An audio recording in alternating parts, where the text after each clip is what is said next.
Assalamualaikum warahmatullahi wabarakatuh. Perkenalkan, nama saya Eli Sukmawati.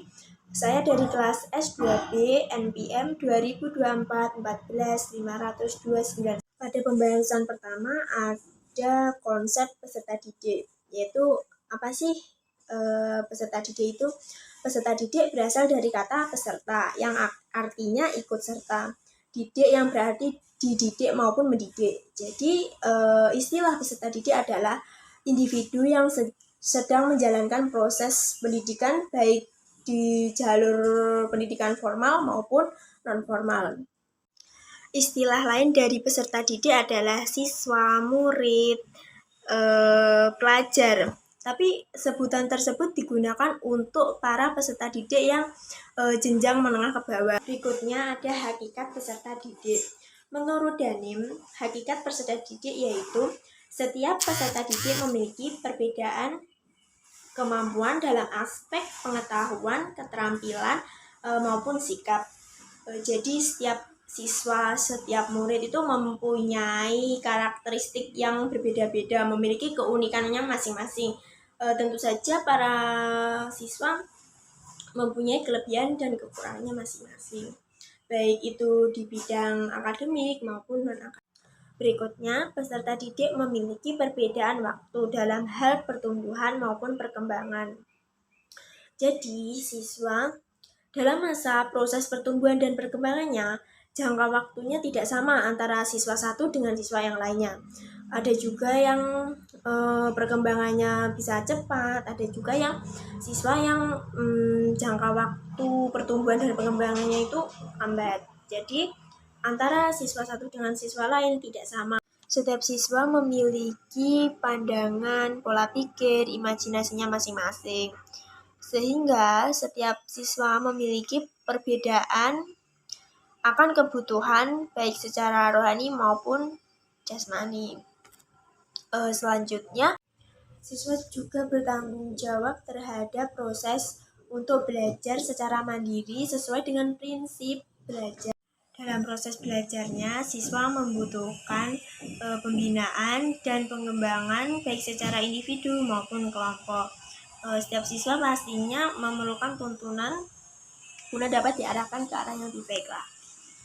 Pada dasarnya, peserta didik adalah individu yang baik. Akan tetapi, lingkungan juga sangat mempengaruhi karakteristik peserta didik tersebut. Apabila berada di lingkungan yang baik, maka karakteristik serta pengaruh dari lingkungan tersebut juga dapat mempengaruhi karakteristiknya peserta didik itu menjadi baik. Apabila enggak atau berada di lingkungan yang tidak baik, maka karakteristik peserta didik tersebut dapat dikatakan sebagai karakteristik yang kurang baik. Meskipun peserta didik memiliki keunggulan, akan tetapi peserta didik tidak dapat dipaksakan sesuai batas kemampuan kapasitasnya. Berikutnya ada teori psikologi. Di sini ada pandangan psikodinamika yang dipelopori oleh Sigmund Freud tahun 1856 sampai 1939. Di sini menyatakan teori psikologi yang berupaya menjelaskan hakikat dan perkembangan tingkah laku atau kepribadian manusia. Tingkah laku manusia merupakan hasil tenaga yang beroperasi dalam pikiran yang sering tanpa disadari oleh individu yang berisi dorongan-dorongan instingtual, sehingga dimaknai dengan tingkah laku yang dikendalikan oleh kekuatan yang tidak rasional. Pada dasarnya, manusia dilahirkan mempunyai akal dan pikiran. Akal pikiran tersebut dapat dikembangkan melalui proses pendidikan. Jadi, pada teori psikologis ini mempelajari tentang tingkah laku maupun pola pikir yang dimiliki setiap peserta didik, setiap siswa. Seperti yang dibahas di awal tadi, peserta didik mempunyai keunikan dan karakteristik masing-masing. Tentunya itu tidak lepas dari pola pikir serta tingkah lakunya. Oleh karena itu, pada teori ini mengkaji atau mempelajari tentang tingkah laku maupun pola pikir para peserta didik. Berikutnya, saya akan membahas tentang hak dan kewajiban bagi setiap siswa atau setiap peserta didik. Hak yang harus diberikan untuk peserta didik yang pertama, setiap peserta didik berhak mendapatkan pembelajaran atau kualitas belajar yang bagus, yang baik. Yang kedua, peserta didik juga berhak mendapatkan lingkungan atau tempat proses belajar mengajar yang nyaman sehingga proses belajar mengajar berlangsung secara kondusif dan ilmu yang ditransfer, yang diberikan kepada peserta didik dapat diterima dengan baik. Berikutnya, siswa juga berhak mendapatkan bantuan kepada siswa yang kurang mampu.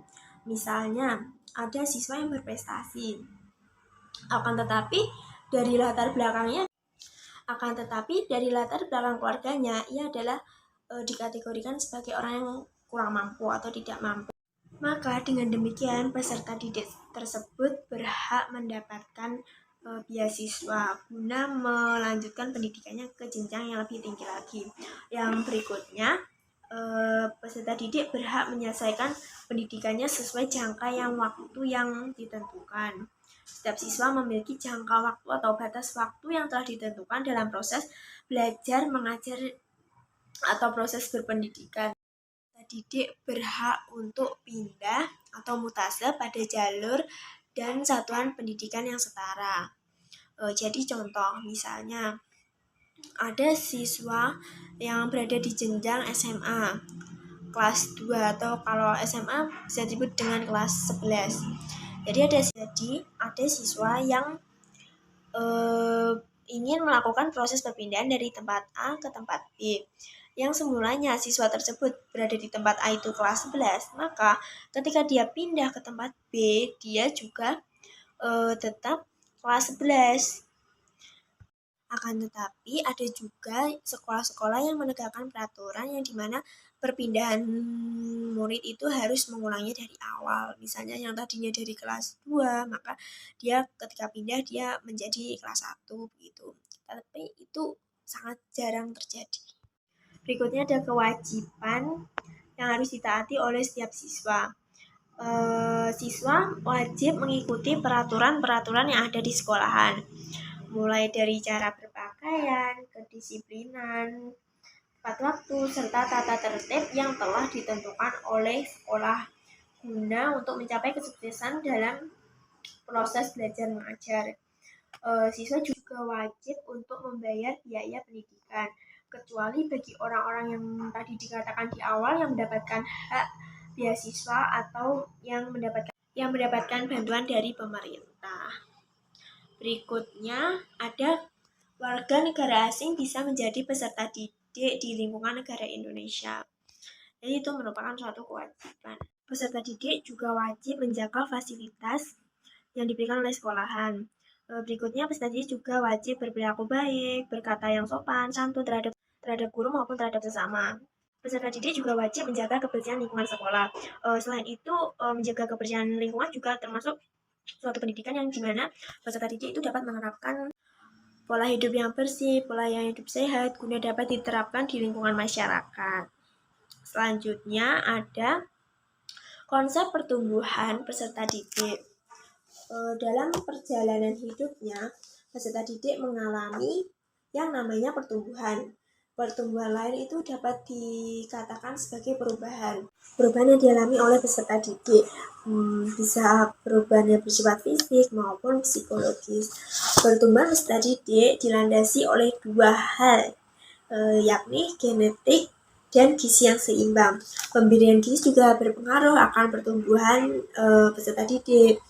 Pemberian gizi yang baik itu juga akan memberikan dampak yang baik pula bagi pertumbuhan dan tumbuh kembang peserta didik. Berikutnya, apabila pemberian gizi yang kurang atau tidak baik akan merugikan kesehatan peserta didik, baik secara fisik maupun mentalnya. Sebagai contoh, ada generasi pendek atau stunting.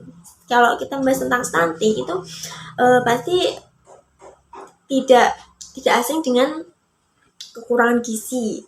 Istilahnya adalah kekurangan gizi, yaitu kondisi fisik yang terlihat kecil atau kerdil. Berikutnya adalah faktor-faktor pertumbuhan. Yang pertama adalah faktor yang terjadi sebelum kelahiran. Pertumbuhan individu dapat terjadi secara tidak normal sebelum kelahiran. Atau kondisi ini terjadi karena kekurangan gizi pada ibu dan janin. Yang berikutnya ada faktor ketika lahir atau saat proses kelahiran. Faktor ini menyebabkan pertumbuhan yang tidak normal pada individu seperti pendarahan pada bayi akibat tekanan dari dinding rahim pada saat dilahirkan. Berikutnya, faktor sesudah lahir.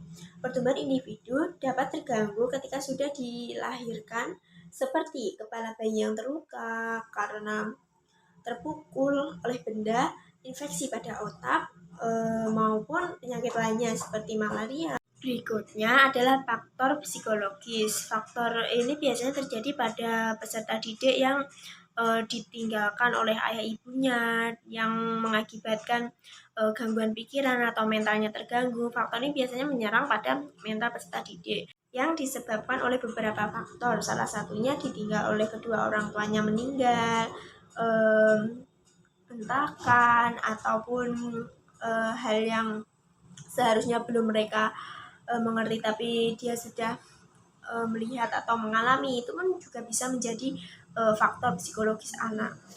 Berikutnya ada konsep perkembangan peserta didik. Menurut Asrori menyatakan bahwa perkembangan merupakan perubahan bersifat khas yang terjadi pada individu dan berasal dari gejala-gejala psikologis menuju ke arah yang lebih baik. Perubahan yang dimaksud pada perkembangan ini bersifat progresif dan menciptakan kondisi psikis yang baru. Sedangkan Syuhada mendefinisikan perkembangan sebagai kemampuan individu yang semakin bertambah dari segi struktur dan fungsi badannya, yang semakin kompleks dengan pola yang teratur untuk menuju proses kematangan.